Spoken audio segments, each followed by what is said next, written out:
নমস্কাৰ আপোনালোক সকলোকে আমাৰ চেনেলৰ অন্য এটা ভিডিঅ'লৈ সকলোকে স্বাগতম জনাইছোঁ। নতুনকৈ বেংকৰ ফালৰ পৰা নিউ নটিফিকেশ্যন এটা আহিছে, য'ত আপোনালোকৰ পদ মুকলি হৈছে। ইয়াত আপোনালোকৰ কিমান পদ আছে, কেনেদৰে পদকেইটাৰ বাবে আবেদন কৰিব লাগিব, কি অৰ্হতা বিচাৰিছে, গোটেইখিনি কথা আজি আমি ভিডিঅ'টোতে আলোচনা কৰিম। আপোনালোকে আমাৰ ভিডিঅ'টো শেষলৈকে চাব।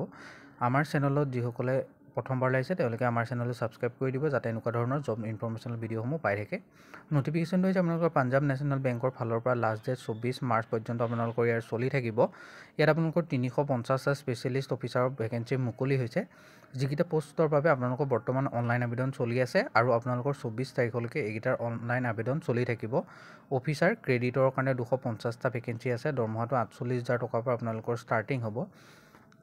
এডুকেশ্যন কোৱালিফিকেশ্যনটো ইয়াত আপোনালোকৰ বহুতেই বিচাৰিছে। আপোনালোকৰ চাৰ্টাৰ একাউণ্টেণ্ট কৰা বা CMA কষ্ট মেনেজমেণ্ট একাউণ্টিং কৰা, চাৰ্টাৰ ফাইনেন্সিয়েল এনালিটিক্স বা CFA সেইখিনি কৰাসকলে এই পদকেইটাৰ বাবে আপোনালোকে এপ্লাই কৰিব পাৰিব। ইয়াত আপোনালোকৰ 250টা ভেকেঞ্চি আছে এডুকেশ্যন। আৰু নেক্সট যিটো পদ আহিছে সেইটোৰ আপোনালোকৰ দৰমহা স্কেলটো আপোনালোকৰ ছেইম হয়, 48,480 ৰুপিছৰ পৰা হ'ব। এডুকেশ্যন কোৱালিফিকেশ্যন আপোনালোকৰ ফুল টাইম BE BTech কৰাসকলে এই পদকেইটাৰ বাবে আবেদন কৰিব পাৰিব। আৰু নেক্সট যিটো আপোনালোকৰ আছে এইটো মেনেজাৰ ITৰ কাৰণে আছে। ইয়াত আপোনালোকৰ 64,000 পৰা 820 পৰা আপোনালোকৰ স্কেল ষ্টাৰ্ট হ'ব। BE BTech computer science information technology কৰাসকলে এইকেইটা পদৰ বাবে আপোনালোকে আবেদন কৰিব পাৰিব। নেক্সট যিটো পোষ্ট আছে সেইটো হৈছে আপোনালোকৰ ছিনিয়ৰ মেনেজমেণ্ট ITৰ কাৰণে পোষ্ট হয়। এইকেইটাত আপোনালোকৰ 85,920 ৰুপিছৰ পৰা আপোনালোকৰ চেলেৰি ষ্টাৰ্ট হ'ব। আৰু পোষ্ট আছে আপোনালোকৰ কেৱল মাত্ৰ 5টা। ইয়াত আপোনালোকৰ BE BTech computer science information টেকন'লজিত কৰাসকলে আৰু information science or full time MCA কৰাসকলে এইকেইটা পদৰ বাবে আবেদন কৰিব পাৰিব।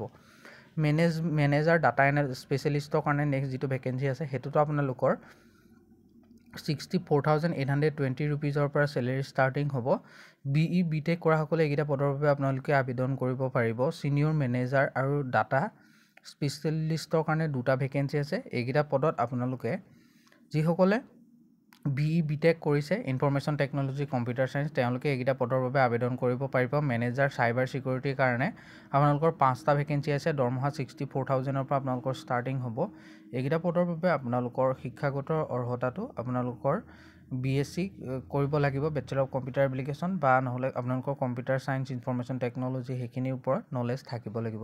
তেতিয়া আপোনালোকে এইকেইটা পদৰ বাবে আপোনালোকে আবেদন কৰিব পাৰিব। বহুতেই যিহেতুকে হাই হয় পোষ্টকেইটা, ইয়াত আপোনালোকে আবেদন কৰিবৰ কাৰণে বহুতৰ হয়তো অৰ্হতা নিমিলিব। আপোনালোকে সেইবুলি হ'ব নালাগে, হতাশ হ'ব নালাগে। নেক্সট আৰু বহুত পোষ্ট ওলাব যিখিনিত আপোনালোকে আবেদন কৰিব পাৰিব।